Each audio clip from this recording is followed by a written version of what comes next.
बिस्मिल्लाहिर्रहमानिर्रहीम। अस्सलाम वालेकुम डियर स्टूडेंट्स। लास्ट लेक्चर में हमने scope and applications of ecology के बारे में पढ़ा था। आज के लेक्चर में हम कॉन्सेप्ट्स ऑफ इकोलॉजी में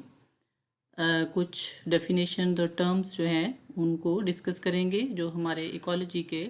जो कॉन्सेप्ट्स हैं उनको क्लियर करने में हेल्प करेंगे। As we studied in the last lecture that an ecologist can study the ecology at different levels, and these levels are known as the levels of organizations. And ecology, as you know, is the scientific study of the interactions between the living organisms and their environment. So ecology can be considered on a wide scale, which moves from an individual molecule to the entire global ecosystem। मतलब एक molecular level से जो है individual के molecular level से लेकर जो है वो पूरे अर्थ के जो living systems हैं उसको sum up करके जो है वो उसको study किया जाता है इसमें। But for the sake of convenience, four main subdivisions, four identifiable subdivisions of this large scale are of particular interest, जिनको easily जो है वो study किया जा सकता है। और उसमें mainly जो है वो organisms first level है, individual level या species level है। फिर उसके बाद next level जो है वो population है,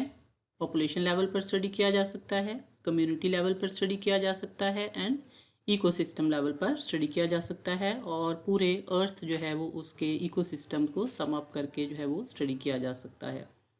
और and each level of organization जो है उसमें एक इकोलॉजिस्ट जो है वो उसका इंटरेस्ट जो है वो उसमें डिफरेंट थिंग जो है वो स्टडी की जा सकती हैं। तो आइए अब हम सबसे पहले जो है वो इंडिविजुअल लेवल और ऑर्गेनिज्म लेवल जो है वो स्टडी करते हैं। इसको ऑर्गेनिज्मल इकोलॉजी भी कहा जाता है। It's also known as ecology. Organism refers to any living individual, either unicellular or multicellular. An organism possesses certain characteristics and it shows individuality. For example, इसके अंदर जो है वो डिफरेंट जो है वो सम जो विजिबल जो करेक्टर्स नज़र आते हैं other members of the same species जो है वो उसमें थोड़ी बहुत वेरिएशन जो है वो होती है उसमें। And at organismal level ecologists study the response of individuals to their environment, जिसमें बायोटिक और एबायोटिक फैक्टर्स दोनों आ जाते हैं। उस अपना ये कैसा रिस्पांस शो करता है, किस तरह का बिहेवियर शो करता है, उसके बारे में जो है वो एक इंडिविजुअल के बारे में स्टडी किया जाता है। और and this branch of biology it is mainly concern with how organisms interact with their environments by some adaptations. और अडेप्टेशंस जिनके अपने जो है बिहेवियर में अपने करैक्टर्स में कुछ जो है वो चेंज जो है वो उसमें लाकर अपने एग्जिस्टिंग एनवायरनमेंट जो है उसमें किस तरह से सर्वाइव करता है, उसमें अपने कुछ मॉर्फोलॉजिकल चेंजेस अडेप्टेशन हो सकती हैं, फिजियोलॉजिकल अडेप्टेशन हो सकती है और उसके बिहेवियर में अडेप्टेशन जो है वो हो सकती हैं। और इसको जो है वो हम स्पीशी इकोलॉजी भी कहते हैं। And it involves the study of distribution of organisms in relation to their environment, कि वो किस तरह से जो है वो डिस्ट्रीब्यूट होती हैं अपने एनवायरनमेंट में, कहाँ कहाँ पर जो है वो पाई जाती हैं और अपने एनवायरनमेंट के साथ किस तरह जो है बिहेव करती हैं, उसके बारे में स्टडी किया जाता है। इंडिविजुअल ऑर्गेनिज्म की स्टडी, द इंडिविजुअल जो है ऑफ सेम काइंड जो है वो एक स्पीशी से बिलोंग करते हैं। तो स्पीशी जो है ये बेसिक यूनिट ऑफ क्लासिफिकेशन है and it is defined as a group of individuals which are morphological and physiological alike and can freely interbreed in nature and they can produce viable offsprings। एक species की जो characteristic है उसमें जो individual है उसके अंदर बॉडी फंक्शन जो हैं वो सिमिलर होते हैं, जिस तरह रेस्पिरेशन भी सेम होती है, रिप्रोडक्शन, फोटोसिंथेसिस, ये मेन जो प्रोसेस हैं ये सिमिलर होते हैं, लेकिन ये इंडिविजुअल जो हैं इनमें जो है वो एक दूसरे से मतलब साइज़ में भी जो है वो रिजेम्बलेंस हो सकती है, शेप में, internal structure of organs and behaviour pattern जो है वो सेम होता है, लेकिन उसमें जो है वो कुछ स्लाइट वेरिएशन जो है in response to their physical environment वो हो सकती हैं, या बायोटिक जो इन्फ्लुएंसेस होते हैं उनकी बेस पर इनमें थोड़ी बहुत वेरिएशन जो है वो हो सकती हैं। तो ये जो है वो इंडिविजुअल लेवल है, लेवल ऑफ ऑर्गेनाइजेशन है, जिसमें हम एक इंडिविजुअल को, एक स्पीशी को जो है वो स्टडी कर सकते हैं डिटेल में। Then next level of organization is the population. A population is a group of living organisms of the same species that occur together at one place and at one time. और population जो है वो it is reproductively isolated from other such groups, यानी कि दूसरे species के groups या फिर इंडिविजुअल जो है वो उससे वो डिफरेंट होगी, और एक टाइम पर एक प्लेस पर पाए जाने वाले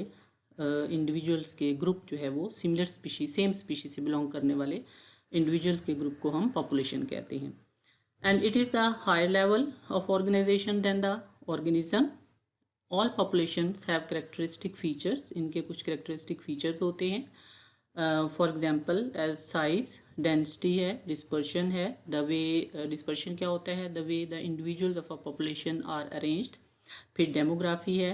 कि स्टैटिस्टिकल स्टडी ऑफ पॉपुलेशंस जो है उनको स्टडी किया जाता है, and this level it has its own attributes, it has its own characteristics such as gene frequency क्या है पॉपुलेशन के अंदर, जीन फ्लो क्या है, एज डिस्ट्रीब्यूशन क्या है, पॉपुलेशन डेंसिटी क्या है, पॉपुलेशन प्रेशर जो है वो क्या है। तो इसमें पॉपुलेशन जो है उसमें हम इस तरह की मेन कुछ करेक्टरिस्टिक्स जो है वो उनको स्टडी करते हैं। फिर इसमें जो है वो पॉपुलेशन जो है it is a branch of ecology which is concern with population growth, regulation and intra specific and inter specific competition, इसमें स्टडी किया जाता है। And population ecology it concentrate mainly on factors that effect population size and composition.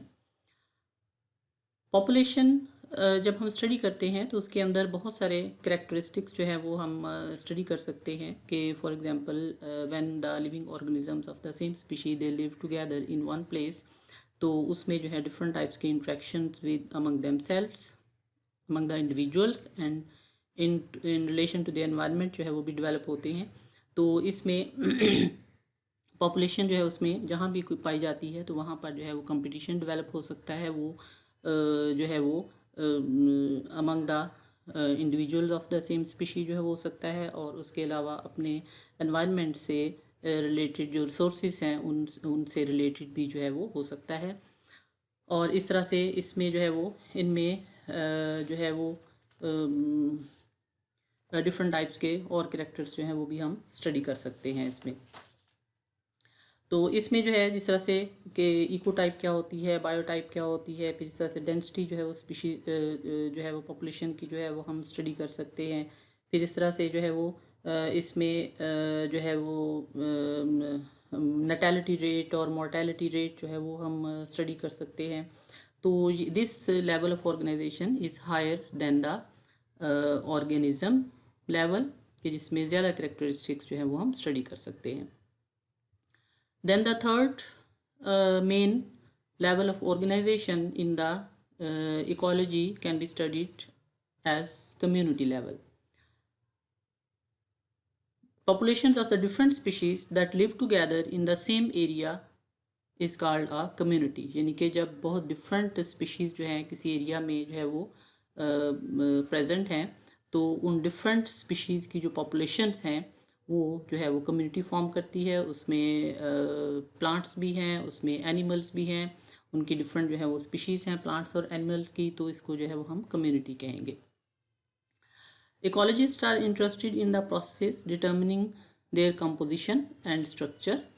And interaction with in the community include the predator prey interactions. इसमें जो है वो predation जिस तरह हमने पॉपुलेशन की करेक्टरिस्टिक्स जो हैं वो स्टडी की, इस तरह से कर सकते हैं। इसी तरह से कम्युनिटी की जो करेक्टरिस्टिक्स हैं वो उससे भी ज़्यादा जो है वो इंट्रैक्शंस डेवलप होते हैं। क्योंकि पॉपुलेशन में सिर्फ एक स्पीशी के इंडिविजुअल के अंदर इंट्रैक्शंस और उनके एनवायरनमेंट के साथ स्टडी किए जा सकते हैं। अब जहाँ पर बहुत सारी डिफरेंट स्पीशीज़ पॉपुलेशन प्रेजेंट हैं तो उनके इंट्रैक्शन जो है among themselves and in relation to their environment जो है वो ज़्यादा वाइड स्केल पर जो है वो स्टडी किए जा सकते हैं। तो उसमें डिफरेंट टाइप के इंट्रैक्शन जो है डेवलप होते हैं। प्रेडेशन है, एसोसिएशन जो है वो उसकी डिफरेंट टाइप्स जो है वो डेवलप होती हैं। जिस तरह सिम्बियोटिक रिलेशनशिप है कि जिसमें दोनों पार्टनर जो हैं वो एक दूसरे से जब रिलेशनशिप डेवलप होती है तो उनमें जो है वो एक दूसरे से बेनिफिट जो है वो लेते हैं। फॉर एग्जांपल माइक्रोराइजल एसोसिएशन है, रूट नोड्यूल्स हैं, तो ये जो है म्यूचुअलिज्म जो है वो उसकी एग्जांपल है। इस तरह से कमेंसलिज्म भी डेवलप होती है एसोसिएशन की, जिसमें दो इंडिविजुअल की रिलेशनशिप के दरमियान जो है one organism, one partner gets benefit but the other partner may not get benefit और it may not be harmed. तो ये जो है कमेंसलिज्म एसोसिएशन डेवलप होती है। इस तरह से जो है पैरासिटिज्म रिलेशनशिप भी डेवलप होती है कि some organism they live on the body और the on the inside of the other organism, तो इसको पैरासिटिज्म कहते हैं। और इसमें जो है वो डिपेंड करते हैं अपने होस्ट पर अपनी न्यूट्रिशन और न्यूट्रिशन के लिए। तो while they are living as parasites, तो उसमें जो है वो सम डिजीज़ जो हैं they also be produced by the parasites on their hosts. तो ecological study at the community level is known as the community ecology. और इसमें जो है हम डिफरेंट कैरेक्टरिस्टिक्स जो है ये कैरेक्टर्स जो है उसके अलावा हम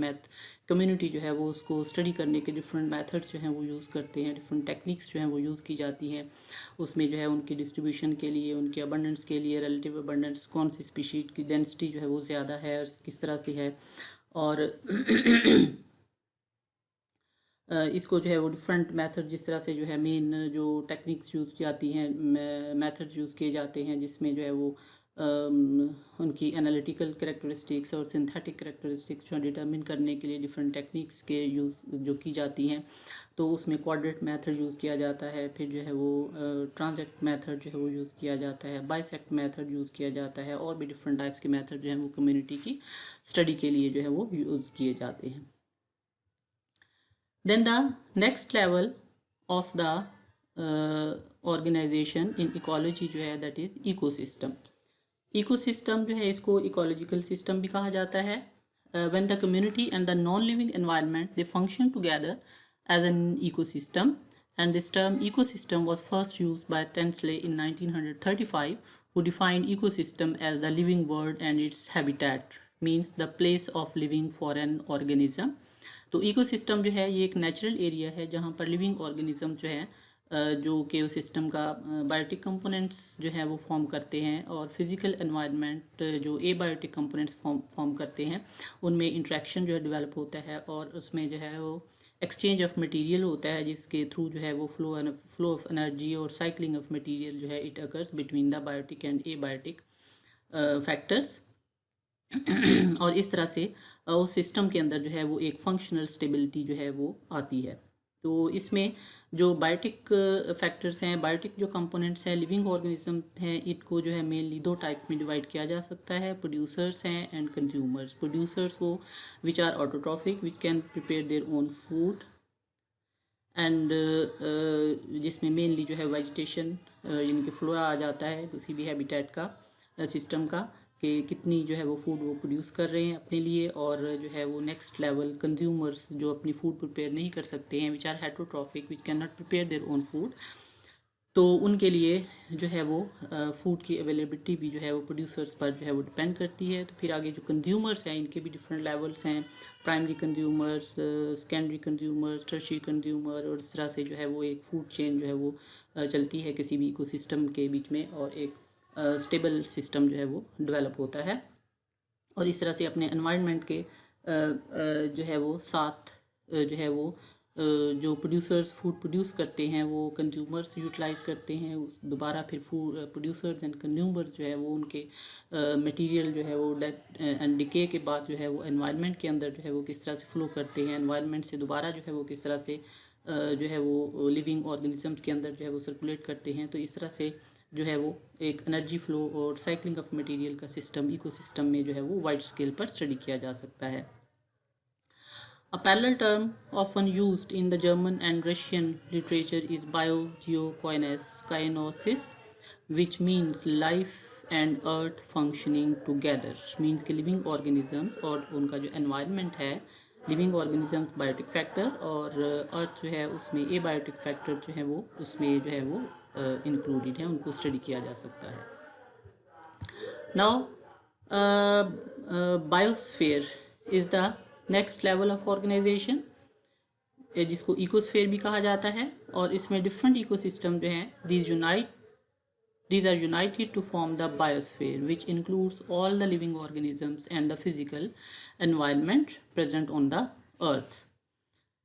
So according to Hutchinson in 1970, biosphere is a part of the earth in which the life exists. यानी कि ये अर्थ के ऊपर एक थिन लेयर जो है वो स्फेयर की है जिसमें लिविंग ऑर्गेनिज्म जो है वो लाइफ पाई जाती है जिसमें, तो उसको जो है बायोस्फीयर कहा जाता है. And the entire world basically can broadly be classified into abiotic and biotic components. जिस तरह एक इकोसिस्टम जो है उसमें के अंदर भी बायोटिक और एबायोटिक कंपोनेंट्स हैं, इसी तरह बायोस्फीयर जो है उसमें भी एंटायर वर्ल्ड जो है उसमें भी लिविंग ऑर्गेनिजम्स या बायोटिक कंपोनेंट्स और उसका जो एनवायरनमेंट है जिसके अंदर एबायोटिक कंपोनेंट्स जो पाए जाते हैं उनको जो है वो लार्ज स्केल पर स्टडी किया जाता है. और जो एबायोटिक फैक्टर्स हैं उसके अंदर मेनली जो है जिस तरह हम पहले भी पढ़ चुके हैं कि जो है वो एटमॉस्फेयर से रिलेटेड जो है वो एयर है, सॉइल है, टेम्परेचर है, प्रेसिपिटेशन है, जिनके ये जो फैक्टर्स हैं ये उसके अंदर आ जाते हैं.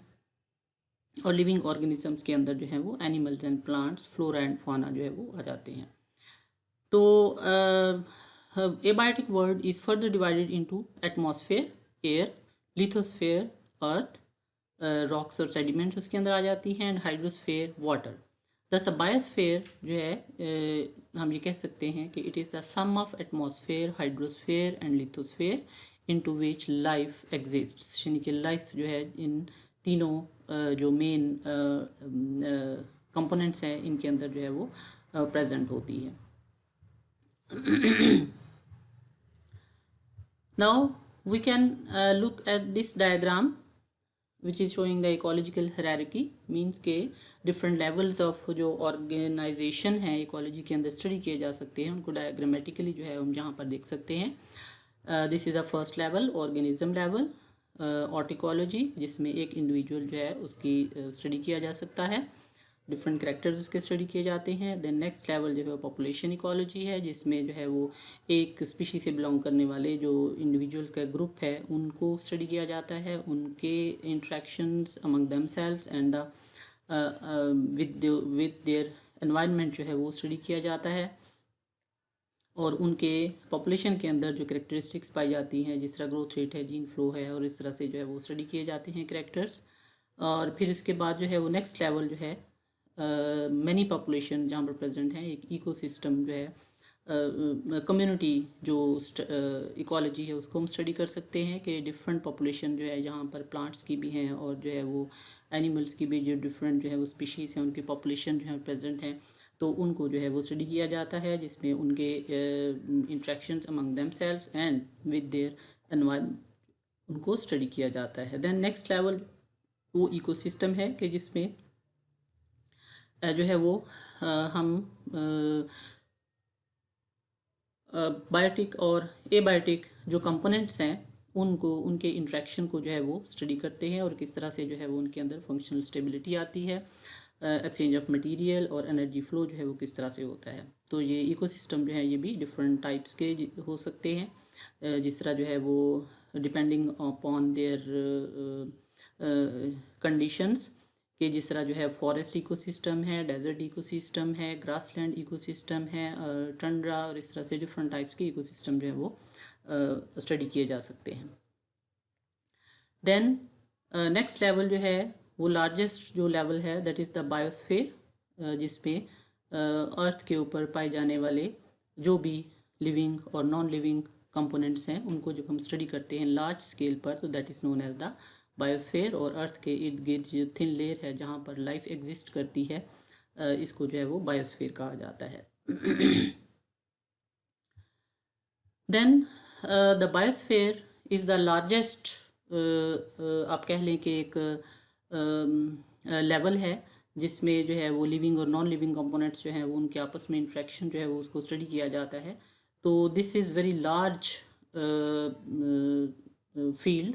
के लार्ज जो है वो लेवल है जिसको स्टडी करना जो है एक टाइम पर जो है वो एकदम एक टाइम पर स्टडी करना जो है बहुत डिफ़िकल्ट होता है।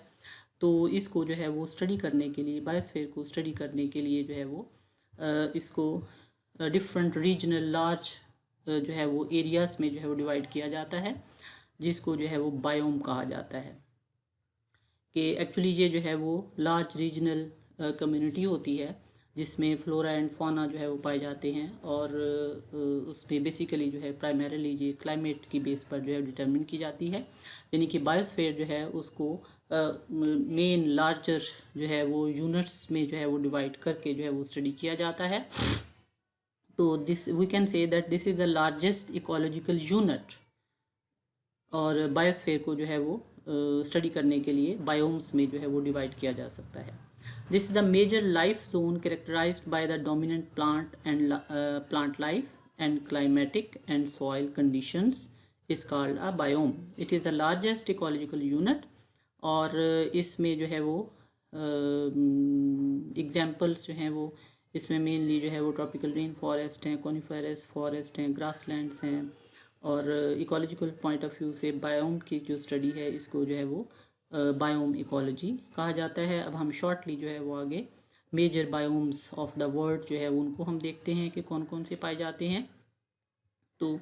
इसमें जो है वो नंबर 1 जो है वो ग्रासलैंड्स, ये जो है वहाँ पाए जाते हैं जहाँ पर रेनफॉल जो है वो तकरीबन 250 से 1200 मिलीमीटर या 10 to 60 इंचज़ जो है वो होता है।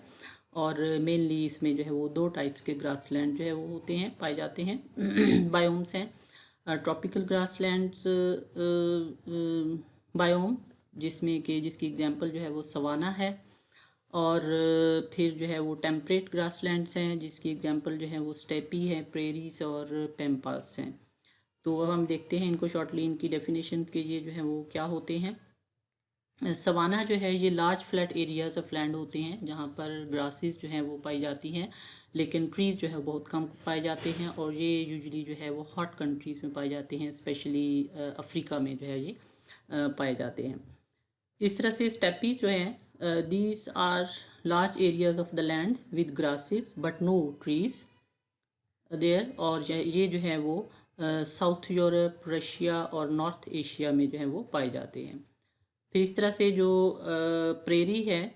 This is a wide area of flat land without plants as in Canada and north US, और जो पैम्पास हैं ये भी जो है वो large flat areas of land हैं जिन जहाँ पर जो है वो ग्रासेस पाई जाती हैं, और ये साउथ अफ्रीका में जो है वो पाए जाते हैं ये रीजन।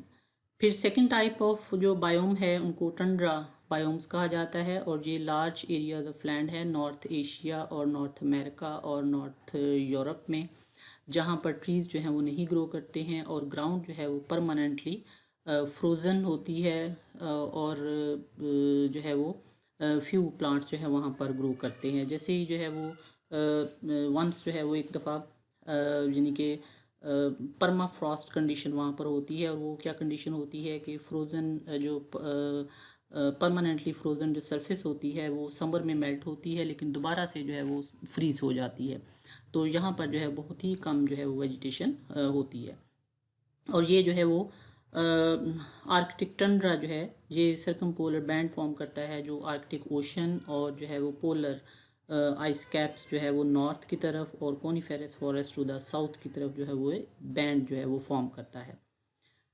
तो इसी तरह से जो है फिर नेक्स्ट जो थर्ड टाइप ऑफ बायोम है वो फॉरेस्ट्स हैं, और फॉरेस्ट जो है वो इनको रेनफॉल और टेम्परेचर की बेस पर जो है 3 मेन टाइप्स में जो है वो डिवाइड किया जाता है,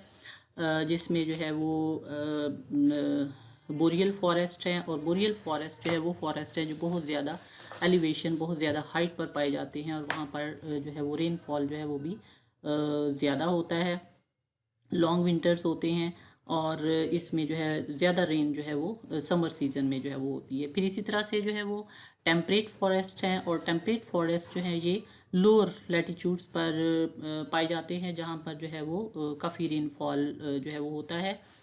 और फिर इसी तरह से जो है वो ट्रॉपिकल जो फॉरेस्ट हैं ये जो है वो इक्वेटर के करीब जो है वो पाए जाते हैं, और ये जो है यहाँ पर जो है हैवी रेनफॉल होता है, लेकिन क्लाइमेट जो है वो वार्म होती है यहाँ पर। फिर इस तरह से फोर्थ टाइप ऑफ बायोम्स जो है these are the desert, semi deserts and shrublands. Deserts जो है इसकी एग्जांपल जो है वो सहारा डेजर्ट है और नबीब है, जो कि नॉर्दर्न और साउथ वेस्टर्न अफ्रीका में जो है पाए जाते हैं। फिर इस तरह से डेजर्ट गोबी जो है ये मिडल ईस्ट के पार्ट्स में और एशिया जो है उसमें का जो एरिया है उसमें पाया जाता है। फिर इस तरह से सेमी डेजर्ट जो हैं ये लेस एरिड रीजन्स में पाए जाते हैं, और जो श्रब लैंड्स हैं ये जो है वो मेडिटेरेनियन सी जो है वो उसके किनारों पर, साहिलों पर जो है पाए जाते हैं, और इनको जो है मेनली जो है इसको मार्क्यूइस कहा जाता है, और सदर्न कैलिफोर्निया में जो पाए जाते हैं उसको चैपरेल कहा जाता है। फिर इस तरह से फिफ्थ टाइप ऑफ बायोम जो है वो साल्ट वाटर बायोम्स हैं, और ये भी जो है डिफरेंट टाइप्स के हैं। इनमें जो है वो ओपन ओशंस हैं, और ओपन ओशन जो है ये जो है वो वर्ल्ड सरफेस का तकरीबन 70% जो है वो कवर करते हैं। और इसमें जो है वो ये जो है वो सबसे बड़े जो है वो बायोम्स हैं, लेकिन न्यूट्रिएंट जो है वो इनके अंदर पुअर होते हैं और अनप्रोडक्टिव होते हैं। जिस तरह सरफेस फोटिक जोन जो है वो उसके अंदर लाइट जो है वो जहाँ पर जा सकती है वहाँ पर फाइटोप्लैंक्टन और जूओप्लैंक्टन प्रेजेंट होते हैं, लेकिन इसके नीचे जो है कार्निवोर्स और डेट्रीवोर्स एनिमल प्रेजेंट होते हैं, जो कि ऊपर वाली जो कम्युनिटी जो हमने फाइटोप्लैंक्टन जूओप्लैंक्टन जो है वो इनके ऊपर जो है फीड करते हैं। और इसी तरह से जैसे ही डेप्थ जो है वो सीज ओपन ओशंस की जाती है नीचे की तरफ, तो उसमें जो है वो लाइफ जो है वो कम होती जाती है। फिर इस तरह से कॉन्टिनेंटल जो है वो शेल्फ्स हैं, और ये जो है वो कोस्टल एरिया जो हैं वहाँ पर तकरीबन 200 की डेप्थ तक जो है वो पाए जाते हैं, जिसमें कोरल रीफ्स वगैरह जो है वो पाई जाती हैं। फिर इस तरह से जो है वो जो है वो इंटर टाइडल जो है वो जोन है, और इंटर टाइडल जोन जो है ये जो है वो लैंड के जो है वो मार्जिन्स, और उसमें जो है वो जो साहली इलाके हैं वहाँ पर जो है वो सैंडी बीचेस और जो है रॉकी शोर्स जो है वहाँ पर पाए जाते हैं। और इसी तरह से फिर जो है वो नेक्स्ट टाइप जो है वो साल्ट मार्श और मड फ्लैट्स और जो है वो मैनग्रूव्स हैं, और ये जो है साल्ट मार्श, मड फ्लैट्स और मैनग्रूव्स जो हैं ये वहाँ पर जो है वो डेवलप होते हैं जहाँ पर टाइडल इन्फ्लुएंस जो है वो कम होता है। और इस के बाद जो है वो 6 टाइप ऑफ जो बायोम्स हैं वो फ्रेश वाटर बायोम्स हैं, और फ्रेश वाटर बायोम जो है वो इनके अंदर लेक्स हैं, रिवर्स हैं, मार्शेस हैं, स्वैम्प्स हैं, ये आ जाते हैं। और इनको मेनली 2 टाइप्स में जो डिवाइड किया जाता है, streams and rivers and lakes and ponds. तो ये तो था कि हम जो है वो इकोलॉजी को वाइड स्केल पर किस तरह से जो है वो डिफरेंट लेवल्स पे डिवाइड करके जो है वो स्टडी कर सकते हैं, और अपने हर लेवल जो है उसकी अपनी मेन कैरेक्टरिस्टिक्स फीचर जो है वो उसके स्टडी किए जाते हैं। तो इसमें हमने सबसे पहले जो है वो ऑर्गेनिज़म लेवल पढ़ा, फिर उसके बाद जो है वो पॉपुलेशन लेवल को पढ़ा, और फिर उसके बाद कम्युनिटी लेवल, फिर इकोसिस्टम लेवल, फिर जो है वो बायोस्फीयर, और फिर बायोस्फीयर जो है वो उसको रीजनल क्लाइमेट्स में जो रीजनल क्लाइमेटिक एरिया जो है उसमें डिवाइड करके जब हम स्टडी करते हैं तो बायोम्स जो है उसके बारे में हमने पढ़ा। तो अब इसके बाद जो है वो लास्ट में जो है वो शॉर्ट क्वेश्चंस कुछ जो है वो इंक्लूड किए हैं, जो कि पॉपुलेशन इकोलॉजी और कम्युनिटी इकोलॉजी जो है वो उससे रिलेटेड है। तो ये शॉर्ट क्वेश्चन जो है आप भी अपनी नोटबुक जो है उसमें हाईलाइट कर सकते हैं, और इनको आपने अपने एग्जामिनेशन के लिए जो है ये पूछे जा सकते हैं। पहले एग्ज़ाम में भी आते रहे हैं और अब भी जो है वो आ सकते हैं इनमें से। तो ये जो है वो आप देखते हैं कि कौन कौन से हो सकते हैं। इसमें जो है वो community ecology and methods of studying plant community जो है वो उससे रिलेटेड जो है वो define phytosociology, differentiate between analytical and synthetic characters, differentiate between qualitative and quantitative characters, what is relative abundance, what is species diversity, differentiate between growth forms and life forms, name the types of the life forms, which are what are the phanerophytes, name the types of life forms, then what are the chemiophytes, what are hemicryptophytes, what are cryptophytes, what are therophytes, what are epiphytes, what is meant by vertical structure of the community, name the stratification in terrestrial ecosystem, which distinct profiles can be recognized in lakes and ponds. फिर इसी तरह से जो है वो community को study करने के मेथड्स के बारे में जो शॉर्ट क्वेश्चन हो सकते हैं. Which methods are commonly use to study plant communities, what is quadrat method, name the different types of quadrats, differentiate between list and count quadrate, differentiate between cover and chart quadrate, which characteristics of the community are measured for complete vegetation analysis, how species frequency is determined in a community, how species density is determined by quadrate method, what is species cover, how it is determined, what are advantages and disadvantages of quadrate methods. Then some other questions may be what is transact method, which are the two methods of two types of the transact method, what is belt transact method, what is line transact method, how point frequency intercept method is used to study plant community, how point quarter method is used to study the plant community, when a community is autotrophic and when it's heterotrophic, which are the guilds, what are the guilds, यानी guilds जो है वो किसको कहा जाता है, क्या होते हैं, define community, which plants are called succulents, how presence and constancy are necessary in evaluating the synthetic characteristics of a community, define fidelity, define physiognomy, what is bisect method. अब हम पॉपुलेशन इकोलॉजी जो है उससे related कुछ short question जो है वो देख सकते हैं कि वो क्या हो सकते हैं. Define homeostasis,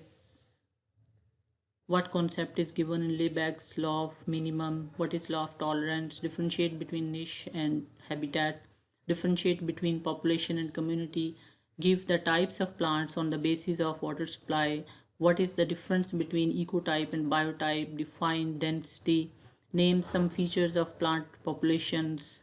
what are the age pyramids, differentiate between natality and mortality, define competition, what is ecological amplitude, define predation, give types of predation, differentiate between interspecific and intraspecific competition, define parasitism, classify the parasites, differentiate between obligate and facultative parasites, what is mutualism, give types of mutualism, what is mycorrhiza, define commensalism, what is cannibalism, what is parasitoidism, differentiate between herbivory and carnivory, define demography, what is phenological behavior, what are population pyramids, what is seed bank, what are cohorts, how cohorts are studied, differentiate between species and population, what are population dynamics, differentiate between microparasites and macroparasites.